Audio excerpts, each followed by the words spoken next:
జై జగన్నాథ్. సత్య సనాతన ధర్మ మార్గాన్ని అనుసరించే భక్తులందరికీ నా వినయపూర్వకమైన ప్రణామాలు. గత ఎపిసోడ్లలో మేము వంటి అంశాలను పరిశీలించాము. భవిష్యత్తులో మూడవ ప్రపంచ యుద్ధం జరుగుతున్నప్పుడు ప్రపంచ భౌగోళికంలో తీవ్రమైన మార్పును కలిగించే భారీ భూకంపం సంభవిస్తుంది. కొంతమంది భక్తులు ఈ దృగ్విషయం యొక్క ఊహించిన సమయం గురించి అడిగారు. మాలిక ప్రకారం శని గ్రహం మీన రాశిలోకి ప్రవేశించినప్పుడు శని గ్రహం మరియు మీన రాశి యొక్క ఈ కలయిక కాలం 2025 సంవత్సరంలో ప్రారంభమై 2028 వరకు ఉంటుందని అంచనా వేయబడింది. ఆ సమయంలో ప్రపంచం గణనీయమైన మార్పును చూస్తుంది. ఈ మార్పు కాలంలో సనాతన ధర్మాన్ని అనుసరిస్తూ ధర్మమార్గంలో పయనించే వారికే సులభకాలం ఉంటుంది. అధర్మంగా మరియు పాపులుగా మిగిలిపోయేవారికి నిజంగా చాలా కష్టకాలం ఉంటుంది. ఆ కాలంలో ఈ సంఘటనలు కాలక్రమానుసారం ఎలా జరుగుతాయో భవిష్య మాలిక గ్రంథంలో ఇది వ్రాయబడింది. ଭାରତକୁ ଛାଡ଼ିଦେଲେ ସବୁ ରାଷ୍ଟ୍ର ଯିବ ମହାସାଗର ଜଳରେ ଡୁବ ମାରୁଥିବ. ఋషి అచ్యుతానంద భవిష్య మాలికల్లో ఇలా వివరించాడు. నీటి మట్టం పెరగడం వల్ల కలిగే వినాశనం సమయంలో భారతదేశం మాత్రమే సురక్షితమైన ప్రదేశంగా ఉంటుంది. అయితే ప్రపంచవ్యాప్తంగా అనేక ఇతర దేశాలు తీవ్రమైన ఆకస్మిక వరదల కారణంగా నాశనమవుతాయి. భౌగోళికంగా ఏ దేశం శిఖరాగ్రంలో ఉందో ఇప్పటి వరకు శాస్త్రవేత్తలకు తెలియదు. నీటి మట్టం పెరగడం వల్ల సంభవించే వినాశనం సమయంలో ఏ దేశాలు ప్రభావితమవుతాయి మరియు నాశనం చేయబడతాయి లేదా నీటిలో మునిగిపోతాయి? భారీ వరదల సమయంలో భూమిపై అత్యంత సురక్షితమైన ప్రదేశం ఏది? ఋషి అచ్యుతానంద తన పవిత్ర గ్రంథం భవిష్య మాలికలో వరదల సంఘటన వల్ల భారతదేశం అతి తక్కువగా ప్రభావితమవుతుందని వ్రాశాడు. అయితే భారతదేశంలోని అన్ని తీర ప్రాంతాలు ప్రభావితమవుతాయి మరియు పాక్షికంగా నీటి అడుగున మునిగిపోతాయి. కానీ అది 30% కంటే ఎక్కువ మునిగిపోదు.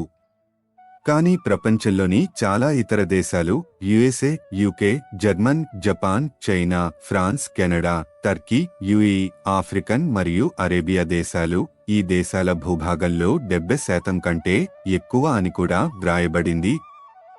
నీటి అడుగున మునిగిపోతుంది. ఎందుకంటే భగవంతుడు జగన్నాథుని దయతో భారతదేశం భౌగోళికంగా ప్రపంచంలో అగ్రస్థానంలో ఉంది మరియు తద్వారా ప్రపంచ వరదల వల్ల అతి తక్కువ ప్రభావితమవుతుంది. అయితే భారతదేశంలోని అన్ని తీర ప్రాంతాలు పాక్షికంగా ప్రభావితమవుతాయి.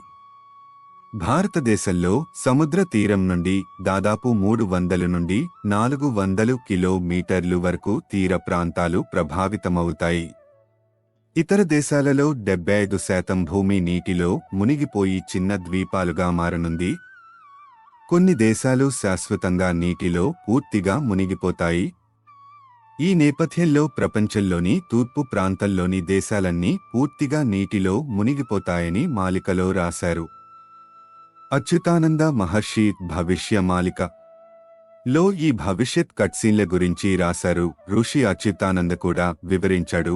ధరణి దేహరే జలమారిబలహరి అంటే అన్ని భూములు, కొండలు, పర్వత శ్రేణులు మరియు భూమి యొక్క ప్రతి మూల మరియు మూలలన్నీ నీటితో కప్పబడి భూములు మహాసముద్రాలుగా కనిపిస్తాయి. జలార్నబా హోయిజ్బా చౌడీగా భాయ్. దీని అర్థం ప్రపంచం 4 దిశలలో ప్రపంచ వరదల ద్వారా ప్రపంచ వినాశనాన్ని చూస్తుంది మరియు సముద్రపు అలలు ప్రపంచవ్యాప్తంగా ఉన్న భూములు, ఆవాసాలు, నివాస ప్రాంతాలు, పట్టణాలు, నగరాలు మరియు మెట్రోపాలిటన్లను తాకుతాయి.